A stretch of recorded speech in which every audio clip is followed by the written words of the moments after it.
Hello students, good morning all of you. Students अपने topic पढ़ रहे थे गतिमान आवेश और चुंबकत्व। उसके नेक्स्ट वीडियो लेक्चर सीरीज के अंदर आज अपने टॉपिक स्टार्ट कर रहे हैं वर्ताकार धारावाही कुंडली के केंद्र पर चुंबकीय क्षेत्र का मान ज्ञात करना। ये अपने बायो सावर्ट के नियम के एप्लीकेशन चल रहे हैं, जिसमें अपने इसे पीछे के वीडियो में पढ़ा था कि सीमित लंबाई या अनंत लंबाई के धारावाही चालक तार के कारण किसी बिंदु P पर चुंबकीय क्षेत्र का मान ज्ञात करना। आज अपने इस वीडियो में पढ़ेंगे वर्ताकार धारावाही कुंडली के केंद्र पर चुंबकीय क्षेत्र का मान ज्ञात करना। तो अपने एक वर्ताकार कुंडली लेते हैं। ये अपने पास वर्ताकार कुंडली है। इसमें धारा जो प्रवाहित हो रही है ये अपने मान लेते हैं एंटी क्लॉकवाइज प्रवाहित हो रही है।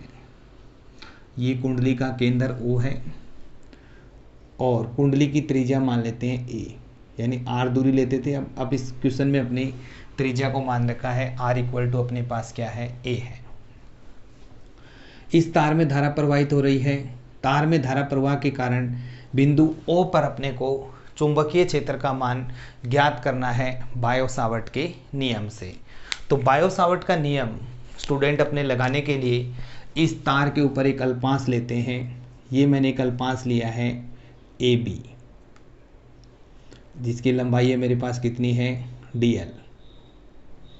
और इस अल्पांश के कारण बिंदु O पर अपने को चुंबकीय क्षेत्र का मान ज्ञात करेंगे बायो सावर्ट के नियम से। फिर अपनी पूरी जो धारावाही कुंडली है उसके कारण बिंदु O पर चुंबकीय क्षेत्र का मान ज्ञात करते हैं। तो पहले अपनी अल्पांश के कारण निकालेंगे। तो अल्पांश DL के कारण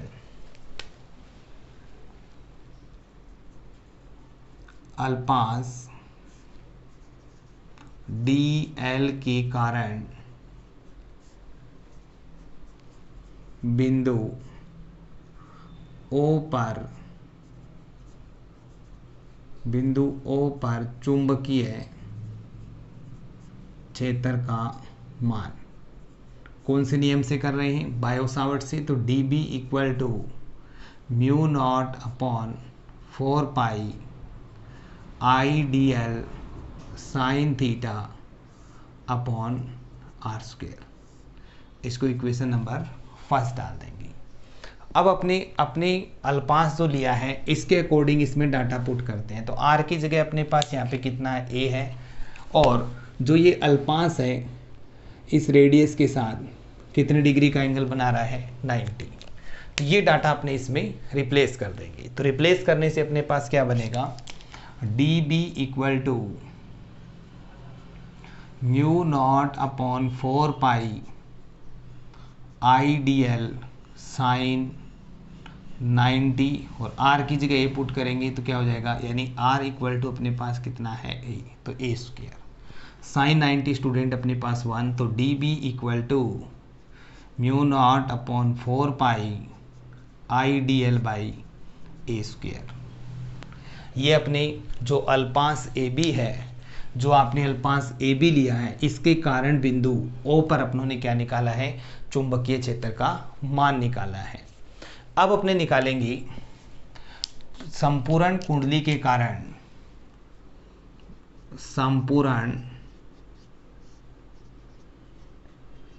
संपूर्ण वर्ताकार कुंडली के कारण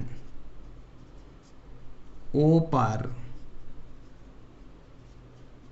चुंबकीय क्षेत्र, O पर चुंबकीय क्षेत्र का मान निकालें तो अपने पास कितना आएगा, B इक्वल टू, इसका समाकलन कर देंगे, mu naught upon 4 pi IDL by A square. जो कांस्टेंट है उनको बाहर निकाल दें। B equal to mu naught constant है, 4 पाई कांस्टेंट है, धारा भी इसमें फ्लो हो रही है वो कांस्टेंट है, और पूरी त्रिज्या भी अपने पास क्या है, नियत है। तो A स्क्वायर को बाहर लेंगे, इंटीग्रेशन में रहेगा DL। अब ये DL इसका स्मॉल पार्ट है। पूरी कुंडली का निकालेंगे तो पूरी कुंडली की सरकमफ्रेंस होती है अपने पास 2 पाई R। तो 2 पाई R की जगह त्रिज्या A है तो अपने लिखेंगे 2 पाई A। तो B equal to mu naught I upon 4 pi a square, इसकी जगह रखेंगे 2 पाई ए। ये फॉर्मूला अपने को याद करना है। अभी अपने जैसे इसकी केस करेंगे तब अपने इसको काम में लेंगे। अब इसको आगे और सॉल्व कर लेते हैं। b equal to mu naught, वापस लिख रहा हूँ, mu naught upon 4 pi a square 2 pi, pi से पाई कैंसिल आउट हो रहा है, ये 2 से 2 कैंसिल आउट हो रहा है, ये कैंसिल आउट हो रहा है, तो b equal to mu naught I upon 2a। अब अपनी यदि कुंडली में फेरों या घेरों की संख्या कैपिटल N है तो O पर चुंबकीय क्षेत्र। तो कंडीशन लगा दें अपने,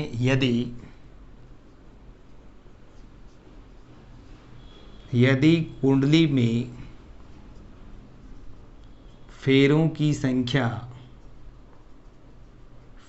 संख्या कैपिटल N है तो B कितना आएगा, mu naught NI upon 2a। ए अपने पास यहाँ पे है कुंडली की त्रिज्या। तो ये अपनों ने वर्ताकार धारावाही कुंडली के केंद्र पर चुंबकीय क्षेत्र का मान ज्ञात कर सकते हैं। अब अपने निकालेंगे चुंबकीय क्षेत्र की दिशा। केंद्र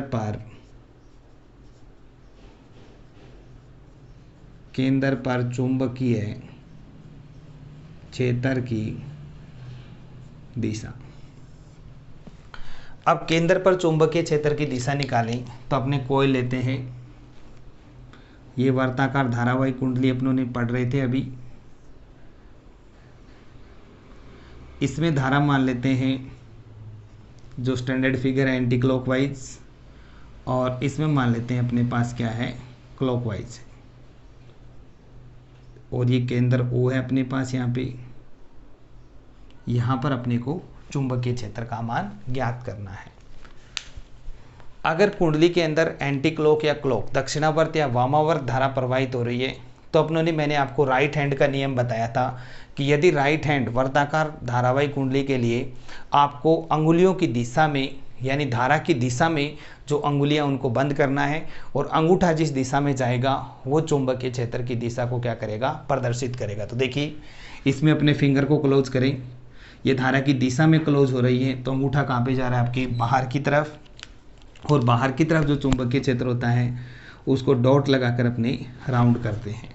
तो इस पर चुंबकीय क्षेत्र की दिशा क्या होगी, लंबवत बाहर की तरफ। ऐसे इसमें देखिए, इसमें फिंगर को क्लोज कीजिए आप धारा की दिशा में, तो अंगूठा अपने पास कहाँ पे जा रहा है, इस तरह से अंदर की तरफ, और अंगूठा अंदर की तरफ जाएगा तो अंदर वाले चुंबकीय क्षेत्र को अपने डिनोट करते हैं क्रॉस और राउंड से। तो ये अपने पास जब धारा कुंडली में आपके पास एंटी क्लॉकवाइज बह रही है तो आपके पास चुंबकीय क्षेत्र की दिशा केंद्र पर क्या होगी, लंबवत बाहर की तरफ। और अगर धारा आपके पास कुंडली में क्लॉकवाइज प्रवाहित हो रही है तो केंद्र पर चुंबकीय क्षेत्र की जो दिशा होती है वो लंबवत क्या होती है, अंदर की तरफ होती है। रिपीट कर लेते हैं। इसके अंदर अपनों ने पढ़ा है वर्ताकार धारावाही कुंडली के केंद्र पर चुंबकीय क्षेत्र का मान ज्ञात करना। तो अपनों ने कुंडली ली है, इस कुंडली में I धारा प्रवाहित हो रही है और कुंडली की त्रिज्या अपने पास कितनी है, A है। तो सबसे पहले बायो-सावर्ट का नियम लगाएंगे, तो इसमें एक अल्पांश मानेंगे। इस अल्पांश AB के कारण बिंदु O पर अपने चुंबकीय क्षेत्र का मान ज्ञात करेंगे। तो ज्ञात करने के लिए मैंने बायो-सावर्ट का नियम लगाया, DB equal to mu naught upon 4 pi ideal sine theta by r square. R की जगह स्टूडेंट अपने पास है यहाँ पे A, और जो ये थीटा लेते हैं इस पे जो टेंजेंट लाइन और जो रेडियस इसके बीच में एंगल कितना होता है, 90 डिग्री। तो थीटा को यहाँ से मैंने 90 पुट किया और आर की जगह मैंने A रख दिया। तो DB अपने पास मिला mu naught upon 4 pi ideal by A square. ये इस अल्पांश AB के कारण बिंदु O पर चुंबकीय क्षेत्र का मान ज्ञात हुआ है। अब अपने इस संपूर्ण कुंडली के कारण बिंदु O पर चुंबकीय क्षेत्र का मान ज्ञात करेंगे तो अपने इसका क्या करेंगे, समाकलन करेंगे। तो मैंने यहाँ पे इसका समाकलन किया है, कांस्टेंट है उनको बाहर निकाल दिया। अब बचेगा अंदर DL, तो DLs ये स्मॉल पार्ट है। पूरी कुंडली की बात करें तो पूरी कुंडली की जो परिधि है वो अपने पास कितनी है, 2 पाई r। तो इसकी जगह रखेंगे 2 पाई a, क्योंकि इसकी त्रिज्या कितनी है, a है। ये मैंने आपको बताया कि नोट में याद करना है अपने को, क्योंकि ये अपने अभी इसकी डिफरेंट सारी केसेस देखेंगे तब अपने को ये डाटा ये काम में आएगा। इसके बाद इसमें मैंने इसको काट के लिखा तो B equal to mu naught I upon 2a। यदि कुंडली में फेरों की संख्या कैपिटल N है तो इसको कैपिटल N से मल्टीप्लाई करेंगे, B equal to mu naught NI by 2a। उसके बाद स्टूडेंट अपनों ने केंद्र पर चुंबकीय क्षेत्र की दिशा निकाली है कि कुंडली में धारा क्लॉकवाइज प्रवाहित हो रही है या कुंडली में धारा एंटी क्लॉकवाइज हो रही है। यदि कुंडली में धारा क्लॉकवाइज प्रवाहित हो रही है तो चुंबकीय क्षेत्र की दिशा लंबवत कहाँ पे होगी, अंदर की तरफ। अगर धारा एंटी क्लॉकवाइज प्रवाहित हो रही है तो कुंडली में चुंबकीय क्षेत्र की जो दिशा है वो लंबवत कहाँ पर होगी, बाहर की तरफ होगी। केस नंबर फर्स्ट है स्टूडेंट अपने पास, फर्स्ट केस लेके चलेंगे। केस नंबर फर्स्ट, कुंडली के 1/4 भाग के कारण चुंबकीय क्षेत्र, यानी फोर्थ हिस्सा है, इसके कारण अगर अपने चुंबकीय क्षेत्र निकाले, जैसे मान लो ये संपूर्ण कुंडली थी, इसमें सिर्फ अपने को फोर्थ पार्ट लेना है, सिर्फ ये हिस्सा, इसके कारण अपने को इसकी त्रिज्या है r की जगह अपने ले रखा है a। इस चौथे भाग के कारण चुंबकीय क्षेत्र निकालना है। जैसे अपने को न्यूमेरिकल आ गया कि ये धारा प्रवाहित हो रही है तो O पर चुंबकीय क्षेत्र कितना होगा। तो अपने पूरी कुंडली का जानते हैं mu naught I upon 4πa² 2πa, और इसका आप क्या कर दो 1/4 पार्ट कर दो। तो अपने क्या करेंगे, B equal to mu naught I upon 4πa², यानी इसका 1/4 हिस्सा कर दें 2πa का। अब जो कैंसिल आउट हो रहा है उनको कैंसिल, पाई से पाई कैंसिल आउट हो रहा है, a से a कैंसिल आउट हो रहा है, और ये 2 से 2 कैंसिल आउट हो रहा है।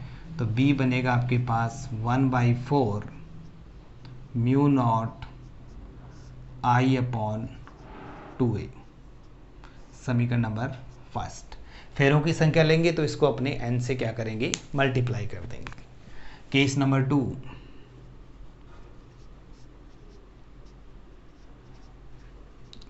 कुंडली के आधे भाग के कारण केंद्र पर चुंबकीय क्षेत्र।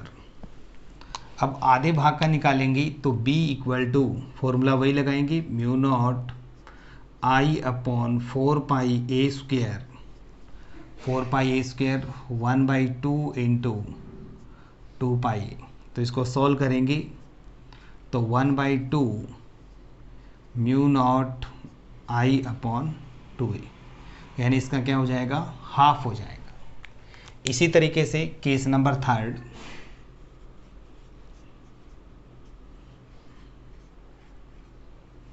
कुंडली के 3/4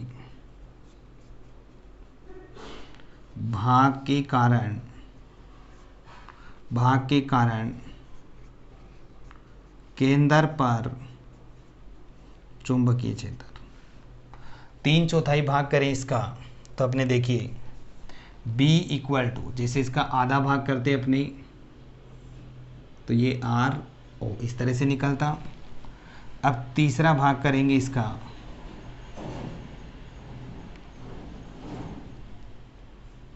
तो यानी इस तरह से बन जाएगा ये।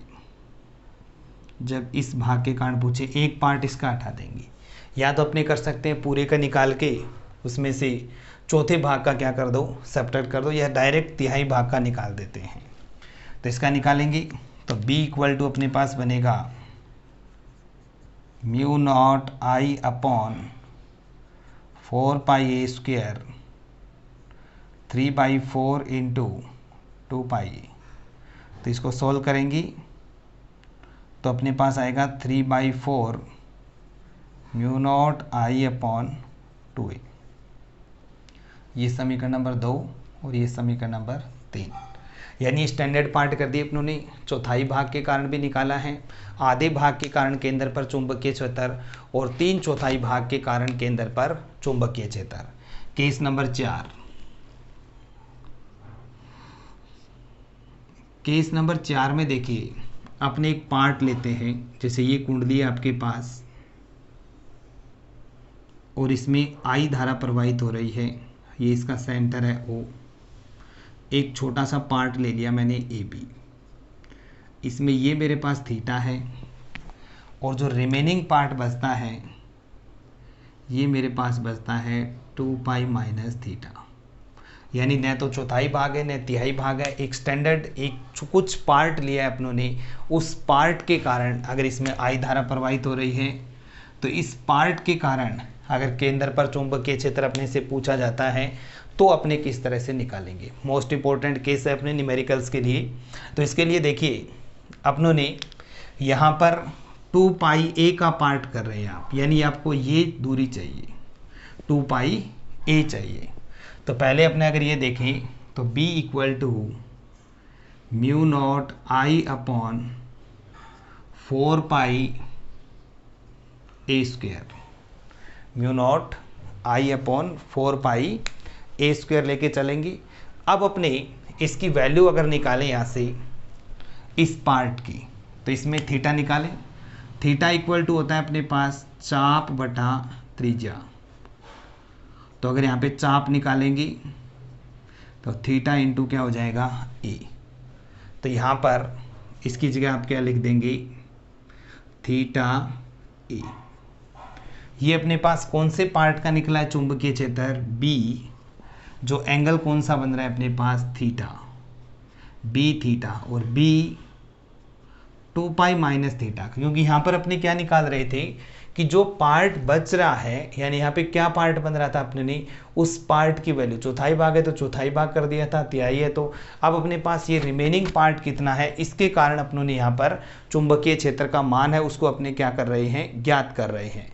तो ये अपने रखेंगे। अब जो रिमेनिंग बी 2π माइनस थीटा निकालें तो mu naught I upon 4π a square, mu naught I upon 4π a square. अब इसका पार्ट करें तो आ जाएगा थीटा, थीटा की जगह अपने पास कितना आएगा 2π माइनस थीटा इंटू क्या जाएगा ए से कैंसिल आउट होगा तो बी 2π माइनस थीटा, इसमें भी ए से कैंसिल आउट हो जाएगा अपने पास, तो म्यू नॉट इसका स्टैंडर्ड फॉर्मूला बन जाएगा, इस वाला मैं यहाँ लिख रहा हूँ B theta mu naught I upon 2π a theta, और इसका बन जाएगा mu naught I 2π minus theta 4π a।